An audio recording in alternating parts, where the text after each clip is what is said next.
The Five Live Cricket Show. It's been a busy weekend for the sport. We had that incredible finish to the Women's Ashes Test in Canberra, and then England's men losing out in the deciding T20 in the West Indies. Alex Hartley and Phil Tufnell are here for the cricket. The England vice-captain Tammy Beaumont will join us shortly as well. Have you recovered, Alex? Just about. It was an emotional roller coaster, so I felt very drained yesterday. Have you got any nails left? I have, because I painted them to stop me biting them. It was a great game. What a game. Who said Test cricket's dead, eh? Well, exactly. How... Look, you view the match as a success as regards Test cricket for women, Alex. How do you think, if you were in that England camp, and I'm sure you've spoken to lots of them since, and we'll talk to Tammy Beaumont in just a minute, they must have gone through real mixed emotions, actually. Yeah, I think ultimately they'll be really disappointed. They got themselves into a brilliant position. They needed 104 off the last 17 overs, but in the previous 17 they'd scored 101, and they'd set themselves up really nicely. I think it got down to 44 runs needed off 54 balls. So white ball cricket is these girls' bread and butter, and it basically turned into a white ball game. And at one stage there was 9 fielders on the boundary, and it was almost like they forgot that they could get ones and twos, and they were still trying to hit boundaries. So I think they'll be really frustrated with the batting collapse that they had. But ultimately, it was a brilliant game of Test cricket. So I think they'll look back on it post Ashes and think, well, actually, we've done the women's game justice there.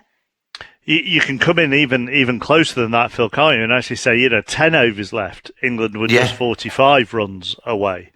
Well, and even the last wicket, what was it, 12 or 15 off of 3 overs? I mean, you're in there as the last wicket. I mean, you must be biting your lip to have a little run down the pitch and try and smack one out the ground and just run off the hero. But fantastic edge-of-your-seat stuff. And as you say, Test cricket, a lot of people have been talking about it. They were absolutely enthralled for the 4 days. Wouldn't it have been nice to have a 5th day, perhaps? Or wouldn't it be nice to have another Test match? You know what I mean? Why not? But I think they did the country proud, and it was, as you say, just enthralling viewing. Some fantastic performances, Heather Knight, and lots of other individual performances and little record-breaking moments along the way as well. So, well done everyone involved, and still in the Ashes. Well, we'll talk to Tammy Beaumont about some of the wider messages that come out of this draw.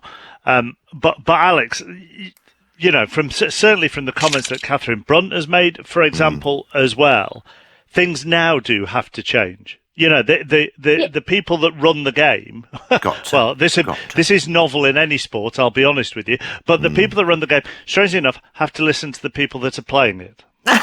Yeah, good luck. Yeah, of course they do, and we've been saying for a long time that Women's Ashes should be 5 days, and I think they're only 4 days because they've always been 4 days, and they probably started 4 days for a financial reason rather than them being 5 days. But when you've got the captains of both England and Australia saying it should be 5 days, and the coaches, I mean, things do need to change. And I also think that every single series in women's cricket should be a multi-format series to get other nations playing Test match cricket as well, because women want to play Test match cricket. I've never met a single cricketer that doesn't want to play Test match cricket. So things do need to change, and I think this Test match that we've just had was a brilliant advert. We lost 68 overs on day 3 to rain, so there probably would have been a result had we have had the 4 days.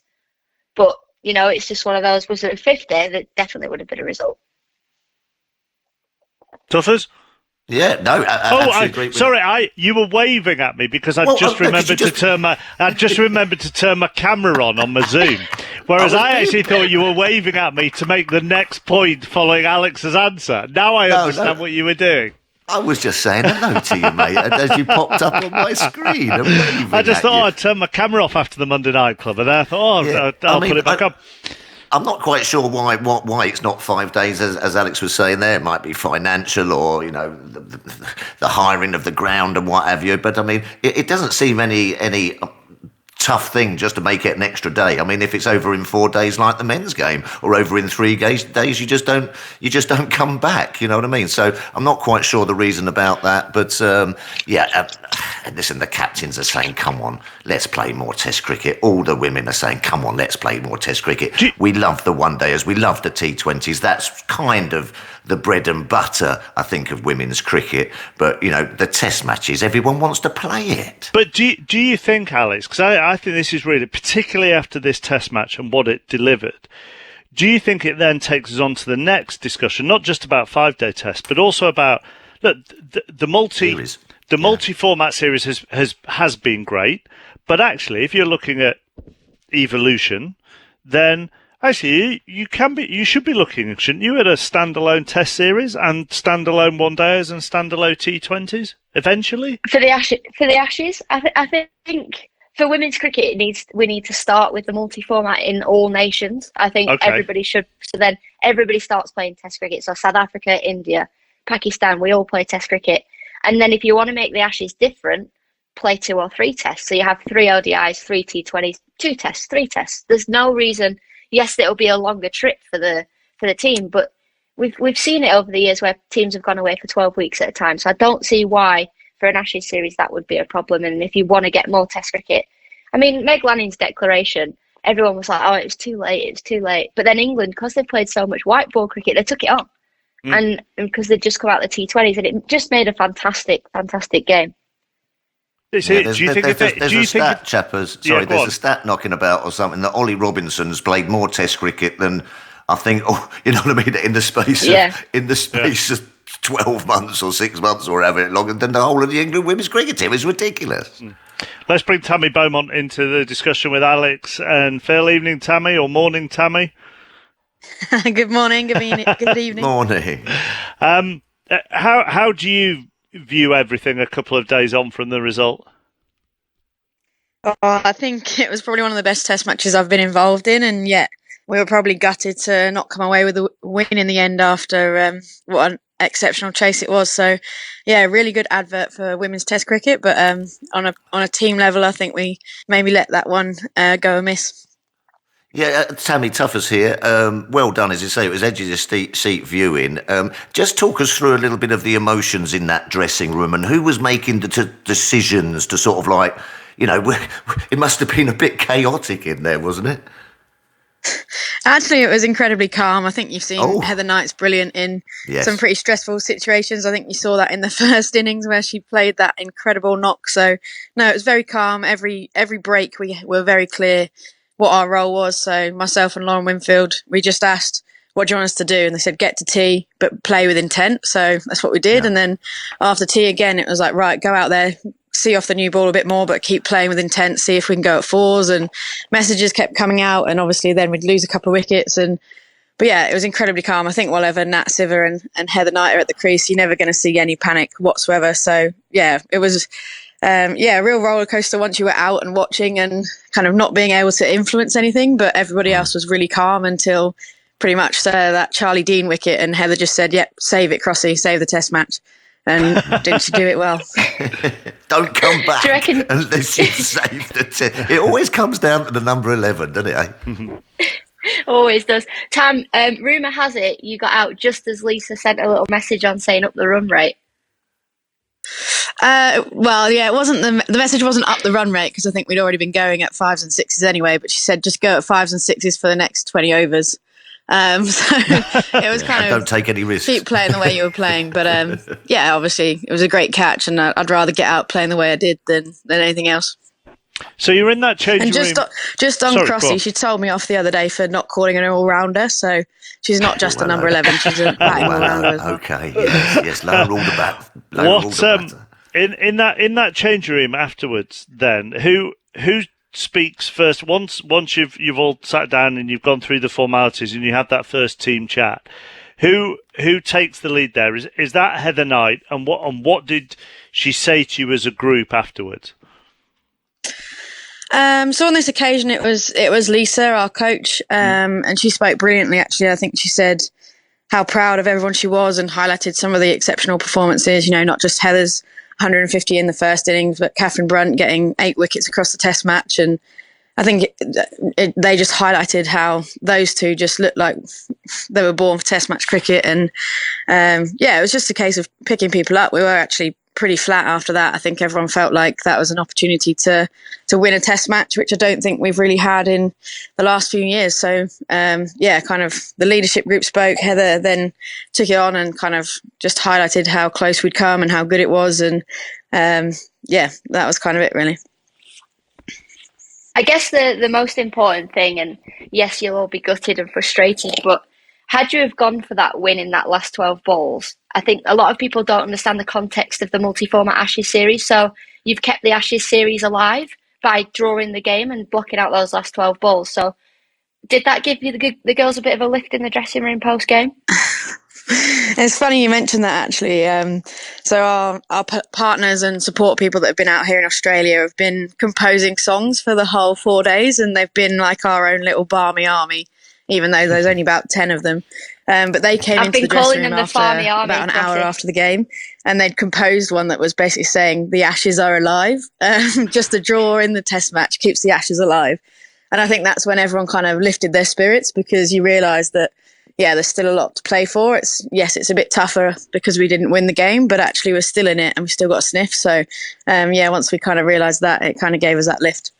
You're in the heat of the battle at the moment, so that's your absolute focus, Tammy.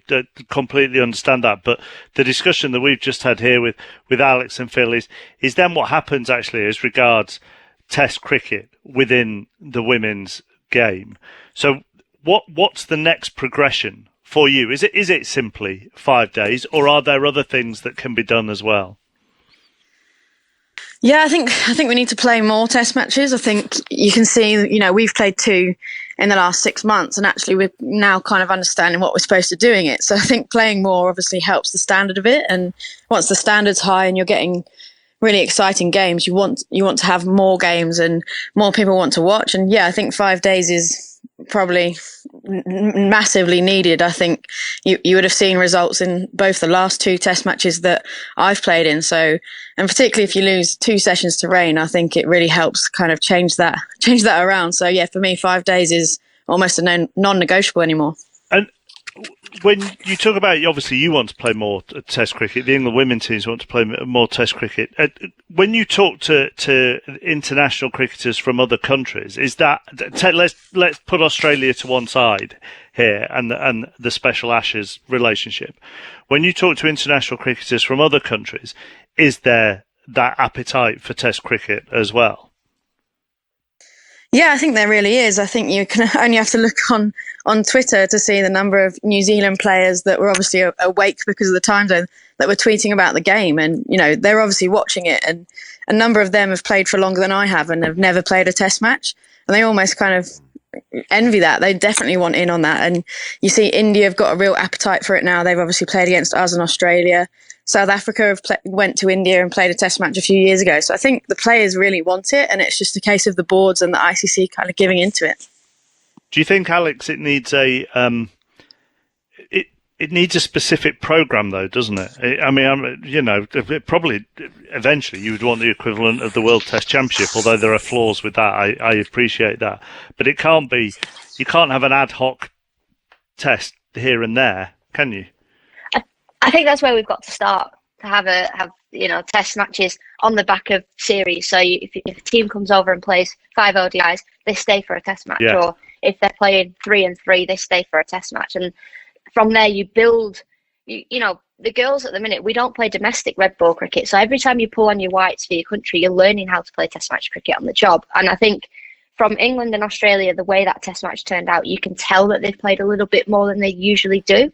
And because the tactics were better and just the way that they went about the game and took the game on.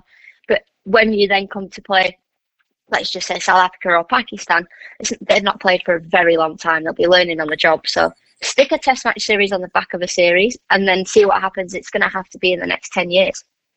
Well, South Africa are over this summer, Tammy, but no Test match is scheduled at the moment. That's correct, isn't it? I'm not too sure. I think... I don't know the schedule at the moment. I do know they're coming over, so maybe there'll be a test match now. I think their attack would be perfect for test match cricket. So hopefully we can get a test against them and test ourselves with that. Before we let you go then, so what's the plan now with, as Alex points out, with the Ashes still very much alive? Yeah, obviously we've got to win all 3 games to regain the Ashes. So I guess for us, we've seen that if you go at Australia like we did in that last innings there, then we can put them under pressure and really challenge them and compete with them. So yeah, we're going to have to play some good cricket and hopefully post some big totals and really take them on, put them under pressure and try and beat them 3-0. Thanks for coming on, Tammy. Appreciate it. Talk to you soon. Good luck. Cheers, guys. Thank you. Good luck. Tammy Bowman, England vice captain. Is domestic red ball feasible, Alex? Oh, that's a great question. Probably not a full competition. There was talk around maybe like Lancashire would play Yorkshire, and you'd have that as a one-off game, and then down south you play your rivals down there. I don't think red ball cricket at the minute is feasible. Maybe we could start with 2 or 3 days. I feel like because there's talk on trying to, I mean, everyone keeps saying in men's cricket test match cricket is dead, and in women's cricket it's almost like coming alive. And I think there's a hard thing now of how do you make that come alive, because you can't just then start playing loads of it in domestic cricket, because no one's going to have a clue what's going on. No one's going to be able to fit it in the schedule. We've got a packed out schedule of white ball cricket. I play for 3 different teams within a summer, and it's all it's all pretty full on. So, but also, Alex, some of your teammates, let's not forget, also have other jobs. Yeah, well, I've got another job. You know, I can't. I'm a professional cricketer, a part-time wage, full-time commitment sort of thing. So it's hard. A lot of these girls do work full-time. So until the game's fully professional, I don't think we'll see domestic red ball cricket. Let's deal with the men's team, who were beaten by 17 runs to lose the overall T20 series 3-2, mainly thanks to 4 wickets with the final 4 balls from Jason Holder that saw the Windies win that. What was that, Phil?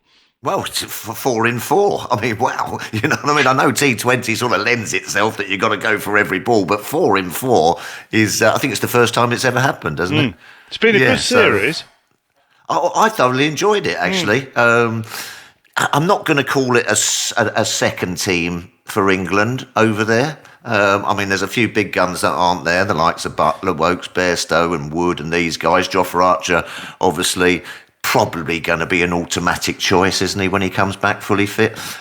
So you think that. But I saw it as perfect preparation. You know, that the guys will take a lot from that. Banton got a score, didn't he? Vince got a score. Great performances from Moeen Ali when he stepped in as well as captain. So there's all these been building blocks. And Adil Rashid, of course, absolutely amazing. Job that he did in those middle parts and got wickets and whatever. And I think went at 5 and over. I think it's amazing against a very good and strong West Indies side. But the only thing, a slight drawback for me, was their death bowling and the seam bowling. I thought that there could be a little bit of work to do on that. They just seem to be able to get after them a little bit too easy in those death overs. That is the, I don't know if it's going overboard to say this, Alex, but that's the area of concern, shall we say? Yeah, I reckon it is the area of concern. You know, you've got bowlers that bowl quick, and you've got bowlers that swing the ball, and how can they then bring that into death cricket? Sakeem Mahmood is a brilliant white ball bowler. He just hasn't quite got his death bowling right on this trip, and he's been quite expensive. Same with Reece Topley. But I mean, you're looking down the lineup, and there's been some debuts, and it's not their strongest 11, but it's definitely not the weakest 11. You know, you'd expect them to go out there and put up a decent fight. It's tricky though. Death bowling, chappers. You know, it's kind of if it's your day, it's your day. If it's you're not. You know what I mean? But I think, you know, and just for the nature of the game. But I think England do just have to be a little bit more unpredictable in a sort of way in the death bowling. They get a little bit too tunnel visioned in what they're going to do, and I think sometimes the batsmen second guess them a little bit. But I think they'll come out of that pretty happy. There's a lot of pluses out of that tour. When you say tunnel vision, do you mean they have a plan on how they're going to do their death bowling, and they don't necessarily react to who might be at the other end facing them, or the match situation, or whatever it may be. Is that what you mean?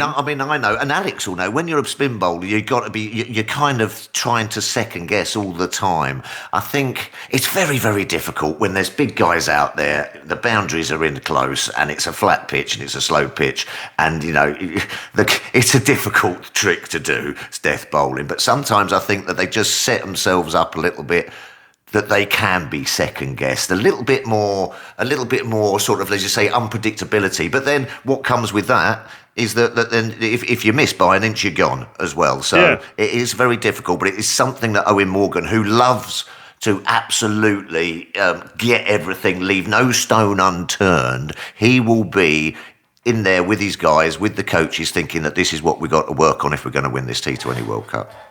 Someone once told me in T20 cricket to be consistently inconsistent.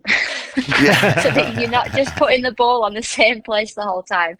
And I think, the spinners have done a fantastic job in this series. They've been brilliant. Rashid is out world class. There's talk of him. Is he going to come back and play Test cricket? Who knows? But it's the seam bowlers that have probably they've been taken to the cleaners, if we're being honest. Yeah. So they would have learned. They would have learned a lot from this. As you say, they're still youngsters, these seamers. That's the whole point of a series like this, isn't it? Yeah, exactly. Yeah, great preparation for them. They would have gained in confidence. And you learn the most when you fail. Yeah. Yeah. You learn the most when you fail in cricket. So I think it's not a bad thing. Yeah, also, Liam Livingstone, I'm going to start pushing him to play Test cricket. I love him, Liam Livingstone. He can bowl offies and leggies, he spins it, he can give it a whack as well. He's a fantastic cricketer. I wouldn't be surprised if you see him in Test match cricket. He must be in the... He must be in the conversation, mustn't he, Alex? Absolutely. He's got to be. I think... Are we going to see the death of Jos Buttler in Test cricket and replaced with somebody like Liam Livingstone who can bowl a bit and smack it? I don't know, but I think there are conversations. There's got to be conversations around, is he going to play? I know that he did take a back seat to play some Red Bull from the IPL to play some Red Bull cricket for Lancashire. So he wants to play Test cricket. It's whether or not that he gets the opportunity. Just going back to Saqib Mahmood from both of you then. What does he do about his death bowling? Bearing in mind we're saying, the best thing to be is to be unpredictable. Consistently unpredictable. Predictably unpredictable. Do you go away and work on your death bowling? Do you just go away and work on your variety of... What do you do? Well, I think it's a bit of everything. I think its experience helps as well. And I think we were talking about this with Carlos, weren't we, the other week? Yeah. About he will now, after that mauling, and does it stay with you? And it does stay with you, but then you do learn.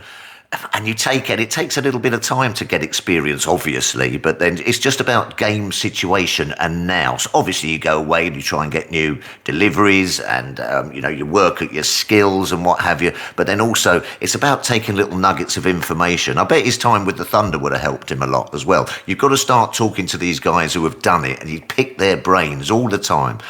So that's what he's got to do, as well as, of course, practicing new deliveries and upskilling, as they say.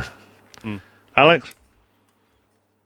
Well, exactly what Tuff has just said. I just think you've got to learn the most when you fail. So therefore you've got to just take it as a learning curve and say, you know what, I've not had the best series, but if I'm looking back on my year, I've actually had a pretty good year. And yes, my death ball in this series hasn't been great, but in the Big Bash it was all right. I've done all right in the Big Bash. I've taken wickets and I've taken early wickets as well.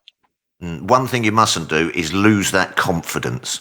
You've got to have that confidence at the Delta. You've got to have that self-belief, and that's what you've got to work on. Don't know quite how you do that, but you've got to keep wanting to be in those positions. And when that starts to erode, that's when you kind of get off the ball and you get a little bit jittery and you just start missing your lines and your lengths and what have you. So you've got to keep positive. But that, Eoin Morgan's fantastic at all that. He's great at getting the team together, great at not putting pressure on the guys in those situations. Although such is the nature of this sport at the moment, the next T20 is now in July for the men. So that's the way. We talked about schedules last week, Shepherd, didn't we? We talk about schedules till the cows come home, couldn't we, really?